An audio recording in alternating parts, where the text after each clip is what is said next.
We are Sky Architect and you're watching Live Prog. Bam! Skybox. Welcome to Live Prog. I am your host Marcel Haster. The album I have for you in this video review was sent to me by my friends of Spectastral Records and really surprised me, so well, a good opportunity to share this album with you. Here we have it, Colobar, Behind the Veil of Oblivion.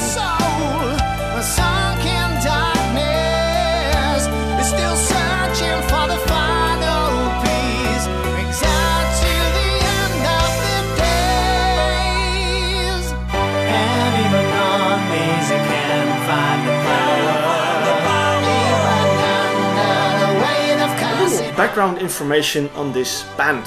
Well, not a band, it's a project more.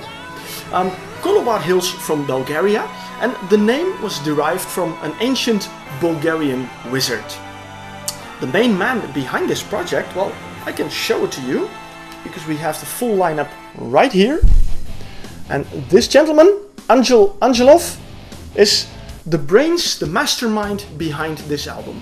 He wrote all the songs, all the lyrics, and initially he played everything. Drums, guitars, bass, keyboards, even did vocals. Now, he realized, of course, that it was not a great idea to just make it a one-man band, so he invited some other musicians to join in to re-record some parts, and that together would form this album, Colobar.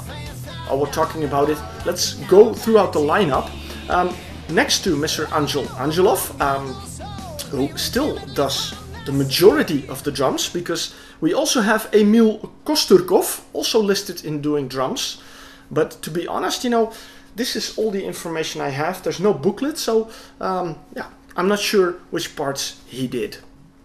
Although the whole band project hails from Bulgaria, there's one non-Bulgarian among these musicians. Mr. Carl Sentence is the vocalist of this album. Now, if you look up well, what he does, it's way too much to mention, so but you know, to give a few names: Geezer Butler from Black Sabbath, Don Airey, you know, then you kind of get a picture of what kind of people he was involved in. He is from the UK and it's a very powerful voice, a little high-pitched. Yeah, you have to get used to it, but altogether he really powerful and very good singer for this band. Now, one man that really impressed me throughout the whole album was Konstantin Yambazov, the guitar player. He also did the bass parts, but the guitar parts in this album are so incredible, so fantastic. Whether it's real shredding, crunchy riffs, or even some jazzy play, you know, this guy does it, and it seems to be so easy for him, you know, and I gotta say the guitars on this album are absolutely fantastic, and I'd almost say, you know, for that alone, you should listen to this album. He's an amazing guy, and I think worth to check out more of his work.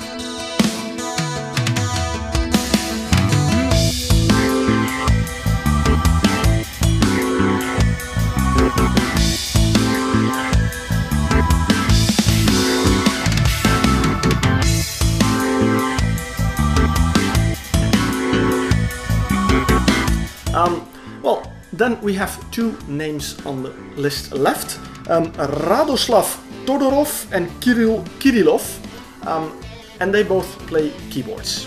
Again, I don't know who's doing what because that's not listed in here. Now, Kirill Kirillov has a link to another Bulgarian band that I reviewed in the past, Pantomime, because he also played on their Lunasense album.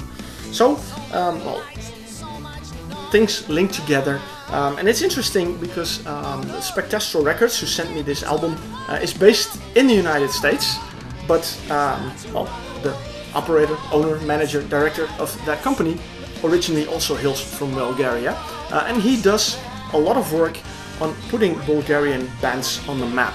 Now, I had the pleasure of reviewing a couple of them, and again with Colobar he brings out a really interesting album, because what I noticed is that all of the bands that I reviewed from Bulgaria are not following the standard metal or progressive metal ways.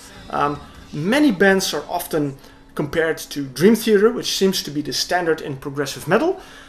I respectfully disagree because I absolutely enjoy what Dream Theater does. But what these guys do and what other bands from Bulgaria do is really interesting because they add a lot of different flavors to the music.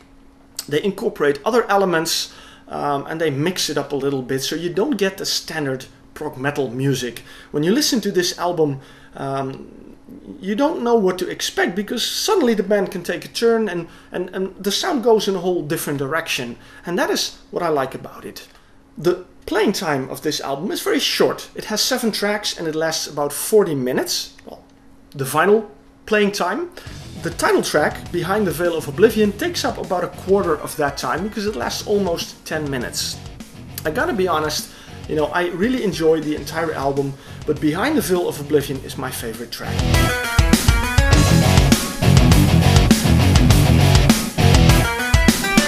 I see these walls that close around my passing days, teaching me to hide behind my fears.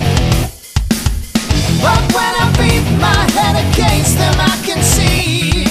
For some reason, I happen to enjoy often the title track of an album. I don't know why, some sort of chemistry or I don't know what it is, but that is absolutely a beautiful track with a lot of variety in it, a lot of different changes in pace, changes in melody, different flavors of sound in it. I do have a little point of criticism on that track particularly, because after, you know, about 3/4 in the song, they all of a sudden do a fade out and then they go to a softer part, but then quickly they turn up the pace again and you get full-blown, you know, metal again, and then at the end they do another fade out. The first fade out kind of stops the song to a dead end and then starts to pick it up again for a few minutes, and I really wish they hadn't done that. I think the song would have been better if they had, you know, kept it going, kept the pace going, and then ended on a good note and not on a fade out. I'll be honest, I'm not a big fan of fade outs. I always say, well, if you're a live band, you know how to make a proper end to the song. Sometimes it can work, but very often I prefer to have a real ending to a song.